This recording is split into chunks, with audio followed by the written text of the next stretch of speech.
The prison escape, no one can explain, zero tools, zero help. The alarm didn't go off. That was the first problem. At 2:17 a.m., the night shift was already stretched thin when Officer Daniel Kerr noticed the count board hadn't refreshed. The numbers stayed frozen, glowing faintly on the wall monitor. No error message. No alert. Just stillness where movement was expected. Stay with this story. What happens next almost didn't get stopped. Kerr stood, walked closer, and tapped the screen with his knuckle. Nothing changed. In most prisons, count errors were routine. A delayed swipe. A lagging system. Someone stepping out of frame. But this unit didn't lag. Kerr had worked this block for 8 years. He knew its habits. He knew when silence meant calm, and when it meant absence. Inmate 347, he called out, voice echoing down the tier. No answer. The cell door was closed. The light inside was on. From the outside, everything looked normal. That was the second problem. Kerr radioed the control room, requesting visual confirmation on cell C-17. The response came back casual. Camera shows occupied. Zoom in, Kerr said. The pause. Then, still looks good. Kerr didn't move. He stared through the reinforced glass, trying to see something the camera couldn't. The bunk was made. The sink was dry. The small metal desk held nothing but a folded towel. Too clean. Inmate usually keeps papers out, Kerr said quietly. Probably cleaned up, the voice replied. Kerr felt the familiar resistance rise, the kind that came when instinct clashed with procedure. He'd learned early that instincts didn't carry much weight without proof. Still, he keyed his radio again, requesting physical check. Another pause. Longer this time. Daniel, the supervisor said, we're in the middle of intake processing. If the camera says occupied, log it and move on. Kerr hesitated. The inmate in C-17 wasn't disruptive. He wasn't violent. He wasn't known for escape attempts. But over the last month, Kerr had noticed something else. The inmate asked questions. Not the kind meant to test authority, the kind meant to understand structure. How often maintenance checked vents? Why one corridor echoed differently? Why certain walls stayed warmer than others? Kerr had logged it once. The note disappeared from the system a week later. That was the third problem. Kerr grabbed his flashlight and headed down the tier without waiting for permission. His boots sounded louder than usual against the concrete, the corridor too quiet for a building that never truly slept. At cell C-17 he stopped. The lock was sealed. The door intact. No scratches. No tampering. Nothing that suggested force. Kerr leaned in and spoke again. Inmate 347. Count. No response. He shined the flashlight through the glass, sweeping the beam slowly. The light caught the mattress first. Then the space behind it. Kerr's breath tightened. The mattress wasn't flush against the wall. It had been shifted, just enough to hide a narrow, vertical seam where concrete met metal. A seam that didn't appear on any blueprint Kerr had ever seen. He radioed control again, voice sharper now. Open C-17. Now. The supervisor's response was immediate this time. Negative. Wait for backup. Kerr ignored it and knelt, examining the seam more closely. It wasn't broken. It wasn't forced. It looked unfinished. Like something that had been sealed once and never revisited. He stood and looked up at the vent above the bunk. The grate was in place. Bolts untouched. Zero tools. Zero damage. That was the fourth problem. Backup arrived minutes later. The supervisor stood beside Kerr, irritation giving way to unease as the door slid open. The cell was empty. Not disturbed. Not damaged. Just empty. No loose wiring. No broken concrete. No signs of a struggle. The inmate's clothes were neatly folded on the bunk, boots placed side by side beneath it. Kerr felt the room tilt slightly. This isn't possible, the supervisor said. Kerr walked to the back wall and ran his fingers along the seam. It wasn't wide enough to see through, but it was wide enough to feel airflow. Cold. Consistent. Get maintenance, the supervisor ordered. Now. As they waited, Kerr glanced up at the camera mounted in the corner of the cell. It blinked steadily, recording everything. Except this. Check the footage, Kerr said. Rewind to last movement. Control pulled the feed. The inmate had been visible at 11:42 p.m., lying on the bunk, reading. At 11:57, the camera glitched, less than a second. When it stabilized, the bunk looked the same. But something was different. The inmate never moved again. No exit. No shadow. No blind spot. Just absence. Maintenance arrived with tools and confusion. They removed the mattress, then the desk, then the thin metal panel behind the seam. What they found stopped the room cold. A ventilation channel. Not on any current map. Not wide enough for a full inspection crew. But wide enough for a determined body, if someone knew exactly where to push, where the concrete had thinned over decades. This was sealed in the 70s, one of the maintenance workers said. Before my time. Why wasn't it filled? The supervisor asked. The worker shook his head. Probably marked as inactive. Forgotten. Kerr felt a chill that had nothing to do with the airflow. They'd been watching the wrong thing. The inmate hadn't broken out. He'd slipped through something the system had stopped seeing. Pull the blueprints, Kerr said. All of them. Old ones. Microfilm. The supervisor nodded slowly. And locked down the perimeter. As alarms finally began to sound, late, reactive, imperfect, Kerr looked back at the cell. The inmate hadn't taken anything with him. No tools. No supplies. No outside help. Just knowledge. And as Control started checking access logs to determine when the channel had last been inspected, everything changed. The lockdown came too late to matter. By the time the sirens cut through the block, the absence had already settled into the building like a second architecture. Officers moved faster, radios overlapped, keys rattled.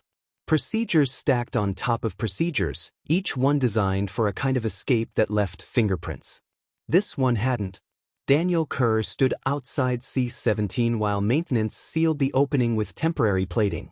The air still flowed behind it, cold and steady, as if the prison itself were breathing through a wound it had forgotten.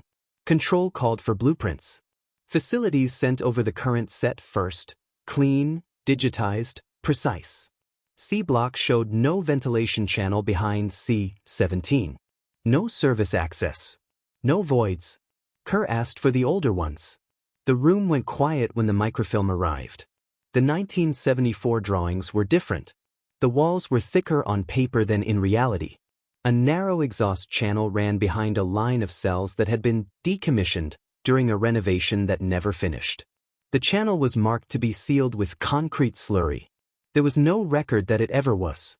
That's impossible, the facilities manager said. We would have logged it. Kerr didn't argue. He knew how records worked. They assumed the last step happened because it was supposed to. That assumption was the mistake. They traced the channel's path through the blueprint, behind C-17, then downward, bending away from the main exhaust toward an access spine no one used anymore. The line ended at a square marked future closure. Future never arrived. Why didn't the cameras catch movement? The supervisor asked. IT pulled the logs. The camera feed from C-17 showed a brief desynchronization just before midnight, less than a second. A software hiccup. Routine. Automatically corrected. Routine errors didn't trigger alarms. The inmate had timed it. Kerr replayed the footage again and again. At 11:56 p.m., the inmate lay on his bunk. At 11:57, the feed flickered. At 11:58, the inmate was gone. No shadow crossing the frame. No bed movement captured. Nothing that matched the rules officers were trained to look for. What about tools? The supervisor asked. They searched the cell again. The mattress. The sink trap. The light housing. Nothing missing. Nothing modified. The vent grate was still bolted, dust undisturbed. The escape wasn't mechanical. It was architectural. They widened the search, sending teams to follow the channel from maintenance access points. The corridor it fed into was barely taller than a man's shoulders, lined with concrete that had absorbed decades of heat. It wasn't designed for movement. It wasn't designed for escape. But it existed. At a junction where the channel narrowed, they found scuff marks along the concrete, fresh, shallow, deliberate. Someone had passed through sideways, controlling friction with their body rather than force. Kerr felt the weight of it then. This hadn't been impulsive. It hadn't been desperate. It had been studied. The warden arrived just before dawn, coat thrown on over sleep-deep irritation.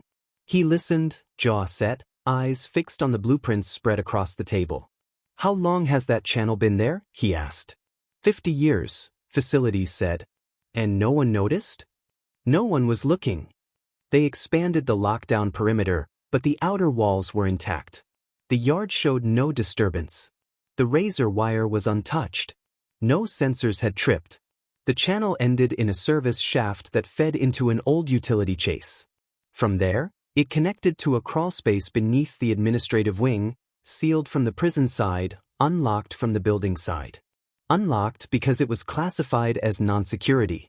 "That door doesn't get checked," someone said. "Because no inmate is supposed to be able to reach it," the warden replied. "Supposed to." They ran movement logs for the past month. Kerr watched the pattern emerge. The inmate had never rushed. He'd walked the yard at the same times. He'd stood in the same spots. He'd asked maintenance questions framed as curiosity, not need. "How often do you service that vent? Why does this wall feel warmer? Is that old section still connected?" Each question had been answered casually. Logged nowhere. Because curiosity wasn't contraband. The warden ordered an external sweep of the utility chase. Local authorities were notified, though no one could say where to look. The escape didn't point outward. It pointed sideways. At 7:40 a.m., a maintenance supervisor called from the administrative wing. "There's something you should see." They found it behind a false panel in a storage room used for archived files. The panel wasn't broken. It wasn't forced. It had been reattached carefully, screws turned just enough to hold. Behind it, the crawlspace opened into a service corridor that led, not to the outside, but to a loading bay shared with a neighboring facility under renovation. Construction had been ongoing for months. Contractors came and went. ID checks were inconsistent. Doors were propped open during deliveries. No one had been watching that angle. "This is on us," the warden said quietly. The mistake wasn't that the inmate escaped. It was that the prison assumed danger only came from aggression. They'd hardened doors, reinforced bars, trained officers to watch hands and faces and movements that signaled violence. They hadn't trained anyone to watch the building itself. By midday, the story began to leak, carefully worded, stripped of detail.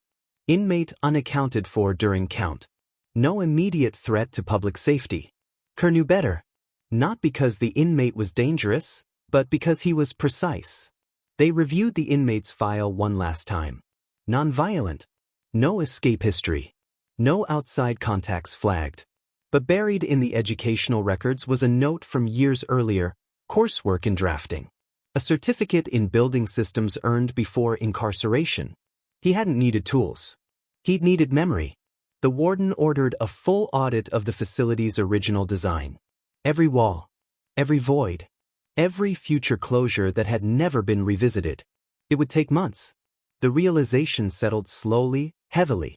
They weren't dealing with a single oversight. They were dealing with decades of them. And somewhere beyond the perimeter, an inmate was walking free, not because the prison was weak, but because it was old. And old things fail in quiet ways. By the time they understood that, the trail had already cooled. The question wasn't how he got out. It was how many other paths still existed, and who else had noticed them first. They never found him. That was the conclusion no one wanted to write, but every report circled back to it. No sightings confirmed. No fingerprints recovered beyond the prison walls. No digital trace that survived longer than a few minutes outside the facility's systems. The escape didn't end at the loading bay.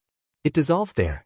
Federal investigators arrived within 48 hours, drawn less by the missing inmate than by what the escape revealed. This wasn't treated as a manhunt. It was treated as a structural failure. Daniel Kerr sat through the first briefing in silence as specialists dissected the prison like a crime scene. Engineers, architects, oversight officials who spoke in careful language about legacy infrastructure and assumed compliance. The words sounded clean. The reality wasn't. They rebuilt the inmate's path using the oldest plans they could find. Each layer of renovation told the same story, upgrades stacked on top of gaps. Modern surveillance watching outdated spaces. Digital certainty covering physical unknowns. The inmate hadn't beaten the prison. He'd navigated it. Investigators traced his movements backward through interviews, logs, and forgotten paperwork. Maintenance crews remembered him because he asked questions that sounded harmless. Officers remembered him because he was consistent, quiet, predictable. That consistency had been his camouflage. He'd learned the building the way some people learned routines, by noticing what never changed. Walls that stayed warm. Corridors that echoed. Doors no one checked because they were classified as administrative. When federal auditors pulled nationwide data, the scope widened. This wasn't isolated. Across the country, dozens of facilities shared similar histories. Renovations paused mid-project. Ventilation rerouted and never sealed. Service corridors left accessible because no one believed they mattered. Security doctrine had evolved. Buildings hadn't. The inmate's file became required reading inside the bureau. Not because of who he was, but because of how he thought. His background in drafting wasn't a footnote. It was the foundation. He hadn't searched for weaknesses. He'd recognized unfinished ideas. The warden issued a public statement framed around accountability and reform. Privately, he admitted something harder to face. If he wanted to hurt someone, he said, we'd have stopped him. But he didn't. That was the uncomfortable truth. The system was built to detect violence, not intelligence. Months passed. The escape slipped out of headlines, replaced by louder stories. Inside the prison, changes came slowly. Walls were scanned, then sealed. Access points logged and relogged. But no audit could recreate certainty, because certainty had never existed. Daniel Kerr transferred units shortly after. He didn't leave corrections, but he stopped trusting silence. When a count felt wrong, he said so. When a space felt unfinished, he flagged it. Sometimes he was ignored. Sometimes he wasn't. That difference mattered now. The final federal report avoided dramatic language. It focused on processes, documentation, recommendations. Buried near the end was a sentence few outside the system ever read. The escape was made possible by the assumption that all structural risks had already been addressed. Assumptions don't trigger alarms. They don't leave marks. They don't look like danger. Somewhere, the inmate lived with the same understanding. He didn't outsmart guards. He didn't overpower systems. He waited for the moment when the system forgot what it was built on. And when that moment came, he stepped into the space it left behind. The prison rebuilt its walls. But the truth remained. This didn't happen because no one was watching. It happened because everyone was watching the wrong thing. And until that changes, this could happen again. The prison never reopened that section. Even after the vent was sealed, the crawlspace collapsed, and the blueprints were rewritten, C-block remained partially dark. Not officially abandoned. Just avoided. Officers stopped requesting assignments there. Maintenance logged fewer hours. Administrators found reasons to reroute movement. No memo explained it. Everyone simply understood. An internal review was conducted 6 months later. It didn't focus on the inmate. It focused on the building. On how many assumptions had been layered over time until no one could remember what was underneath. The findings were uncomfortable. The prison had passed every inspection, every audit, every compliance check. Because inspectors reviewed documents, not history. The escape forced a quiet rewrite of national guidelines. Facilities built before the 1980s were ordered to conduct physical verification of all sealed structures. Not reviews. Not reports. Physical confirmation. Many didn't comply. Not out of defiance, but because doing so would mean admitting they didn't fully understand their own buildings. One federal official said it plainly during a closed session. "We don't know what we don't know." That sentence never made it into the public report. The official explanation blamed legacy infrastructure vulnerabilities. The media summarized it as a strange escape. A curiosity. Something rare. Inside the system, it wasn't treated that way. Training materials were updated. New officers were taught to observe patterns beyond behavior, to notice silence, stillness, order that didn't fit. Daniel Kerr was invited to speak at 2 facilities. He told the same story each time. Not about the escape, but about the moment before it. When nothing looks wrong, he said, that's when you slow down. The inmate's name was eventually removed from public databases. Not reclassified. Not sealed. Just missing. No death record. No recapture notice. No transfer confirmation. Administratively unresolved. Years later, a renovation crew at another facility in a different state discovered a sealed corridor behind a records room. The blueprints marked it as closed. The concrete showed signs of repeated contact. Someone had been there. No escape followed. Not that time. But the silence that came after was louder than alarms. Because the truth was no longer theoretical. The inmate who walked out without tools didn't expose a single flaw. He exposed a mindset. A belief that danger always announces itself. That threats come from aggression. That walls, once reinforced, stay reliable forever. They don't. Buildings age. Records decay. Certainty erodes. And systems built on assumptions don't fail loudly. They fail quietly. Somewhere, in some facility, there is another sealed space that no one remembers closing. Another corridor labeled future work. Another question logged once, then forgotten. The escape wasn't the end of the story. It was the warning. And warnings only matter if someone listens. This could happen again. If this story unsettled you, the next one will make you question everything you think you know about the system.